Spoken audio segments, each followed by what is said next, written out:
Okay, so you clicked on this video because you're wondering the truth about college majors. How is it going to impact my job, income, potential future? Is it that important? Is it not important? Is it overrated? All those things, I'm going to be talking about that today. If you don't know, I like to make videos about college, lifestyle, career, personal finance, all that good stuff. So don't forget to click subscribe, hit that big thumbs up, follow me on my social media, be part of the community, and let's get started with the video. Okay, first I'm going to kind of go over some misconceptions, myths, and then I'm going to talk about how to pick a major. Number one, your major does not matter. For 90% of the things you're gonna do, they don't really require a specific degree. Of course, I'm sure having a specific degree might make it easier to learn the skills needed for a certain job, but you can always learn those skills whether it's externally or taking a minor or other classes.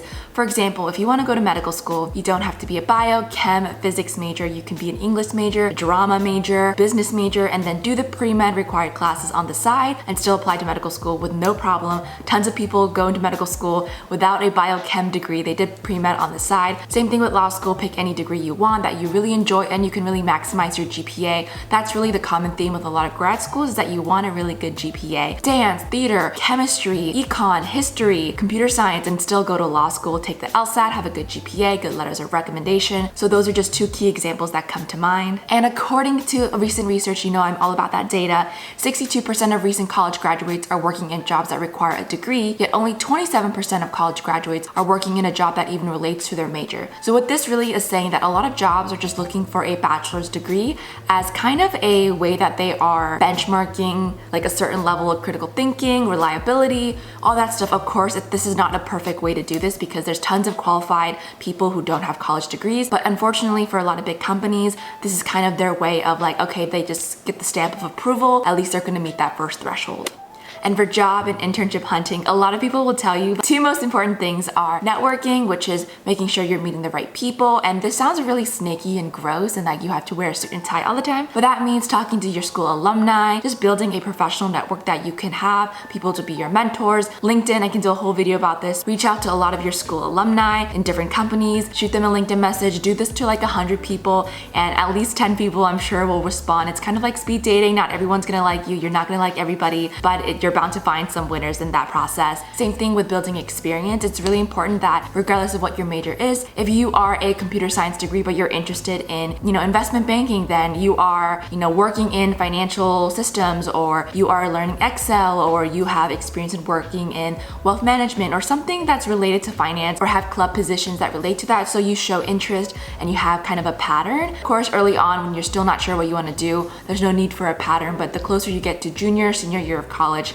it's best to build some kind of arc pattern to what you are doing. So again, the most important thing is networking, because they can give you referrals to companies, but most importantly, they can help you, mentor you, shape you, help you look over your resume, connect you with their friends and their mentors, and then two, job experience. Those two are way more important than any college major. So this next part, I really believe that most people could do most jobs and internships. I think especially at the college level, we are way too young to have any like specialty or to be like, oh, I'm only good at this and I definitely can't do that. A lot of times they're gonna be training you on the job, like 99% of the jobs out there. So I would say keep your options open. You never know what's gonna work for you. For example, I had no interest really in going into investment banking. Somehow I was able to get to a final round interview and I learned how to do investment banking interviews. Do I think that it's super difficult to prep for those interviews? No. But does it take a certain level of skills and you have to learn the process and get used to it? Yeah, so kind of like anything, whether it's for consulting or tech or marketing or PR, learning how that industry works and the skills that they need for the interview, I feel like is key. And then on the job, they're gonna teach you anyways. I know some people will make the argument like, oh, well, certain majors pay more. That's not necessarily the case. I'm sure there are specific computer science or technical STEM programs that require a math, statistics, computer science degree for a software engineering position. But even those companies and those positions, there's a lot of times workarounds, ways you can get a minor, certificate, take a test to prove you know the skills to bypass that requirement. More than anything, I don't think it's a specific major that pays you better. It's that certain industries pay better. So if that's really your goal of getting a certain level of financial security, then you should be really pivoting yourself to pick industries that have an income or a standard that you like and prepare for that industry, whether it's interviews, networking, alumni experience, and making your story align for that industry. And that way you're not gonna have a problem interviewing, talking with the right people, and showing that you're completely capable and can do the job just as well.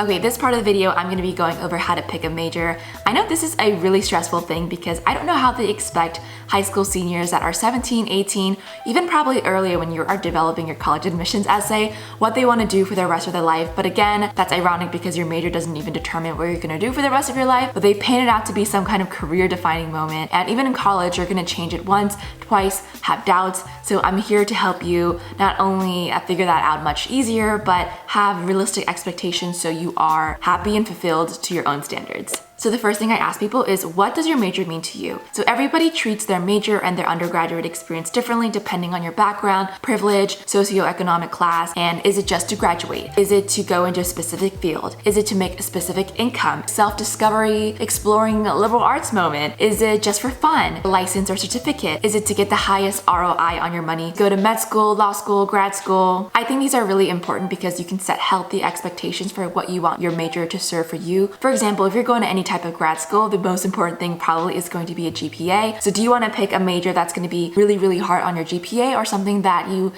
feel a little bit more confident doing better in the classes? And even for certain majors, like I said before, it does make your life a little easier when navigating different industries and jobs, not because those jobs are limiting per se, but your classmates and the people around you, and those people are going to tend to go to a specific field. So if you're around those types of people and you don't want to put in the extra effort to network and go out of your way, like if you're a dance major and you want to be a consultant, and a lot of consulting people are usually econ or business degree, and you don't want to make that extra jump to make different types of friends or network, that's not impossible to do. But if your personality just doesn't want to do that, then maybe it's just a better idea to be an econ major or a business major. So you want to look out for yourself, set healthy expectations of what your major wants to do for you. Therefore, you're not disappointed and you pick a major because you just want to get the highest ROI, but then you're all sad that, oh, like you're super not fulfilled in your life because, oh, like I hate this major. But if your goal was to get a highest ROI, then that way you can have healthy expectations, if that makes sense. And at the end of the day, it's literally just a major. It's just a set path of classes you're going to take to get a degree. You're going to have so much other time to take other upper division classes, minors, certificates. Maybe you can even double major. And also you can just pick up hobbies on the side and take classes for fun. Really, it's no big deal. No one really cares about your major in 3 years after you graduate, or 10 years or whatever. The second thing I ask people is, what type of jobs and careers do you want? I know I mentioned before that it doesn't really matter, but it does make your life a little easier, especially for people who don't want to put in that extra effort. Obviously, if you want to become an accountant, being an accounting major might be the most helpful, whether it's your peers, your professors. Also, the classes are going to overlap. Same thing with pre-med. If you are just someone who doesn't want to do above and beyond and make their lives a little harder by being business pre-med, you can just be bio and pre-med if you think that, that's going to be the best choice for you. You think you can handle the GPA and you just genuinely enjoy bio. And beyond just jobs and careers, because sometimes people aren't sure what they want to do, think about types of lifestyle you want. So do you want to go to grad school for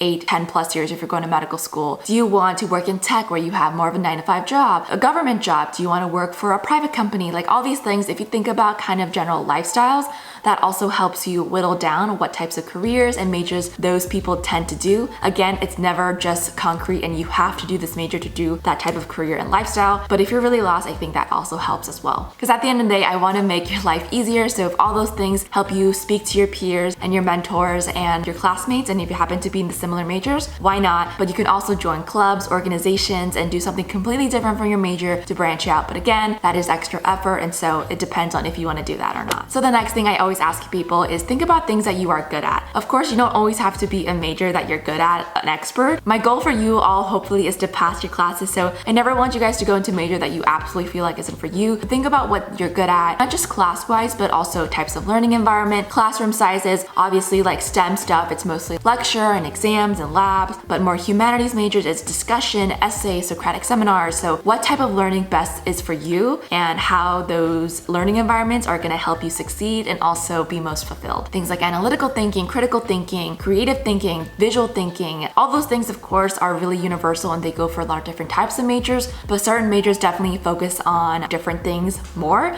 So figure out what of those formulas you want all together, learning environments, things you're good at, types of thinking, classroom styles, all those things in one, and hopefully you can kind of find something that that, you tolerate and you're not necessarily bad at. I always tell people it's just as important to find out what you don't like and what you hate, more so than what you like, because then you can start chipping away. Oh, I super like this, I super hate this. Hopefully we can get closer to the super like as possible, but again, it's no big deal. Don't put too much pressure on it. The next thing I emphasize is that you are not gonna love every single class in your major requirements. I'm a business degree. Do I love every single one of my required classes? Absolutely not. Most of my friends do not love every single one of their required major classes. Where we really get to have fun and enjoy is picking our fun electives or upper division class, but generally people pick a major that they kind of enjoy the big umbrella, the big theme, the high level ideas about. I enjoy the general ideas of business and working with people and strategy, so that's why I picked my major. Do I enjoy every single one of my required classes? No. Do I hate some of them? Yes, but does that mean that turns me off from the business major? No, because you just kind of have to suck it up and go through them, and it is part of the process and can't really do anything about it. There's not going to be a major, I promise you, that you're going to enjoy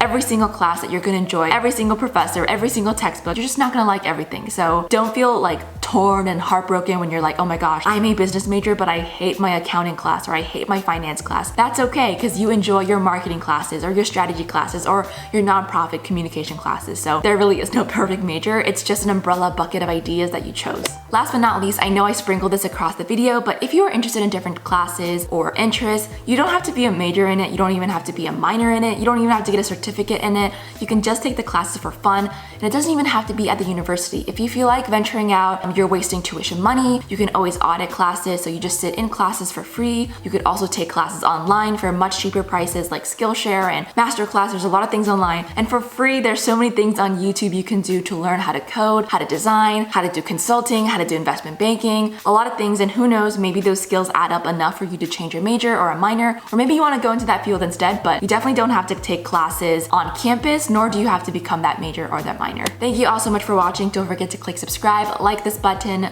like this video, not this button, and comment below what you want to do, your major, career, interest, or maybe you just don't know, but you have things that you do like to do, you don't like to do. If you've already graduated, definitely come vouch that your major really doesn't matter. And I hope to see you all on the next video next Thursday, and have a great week.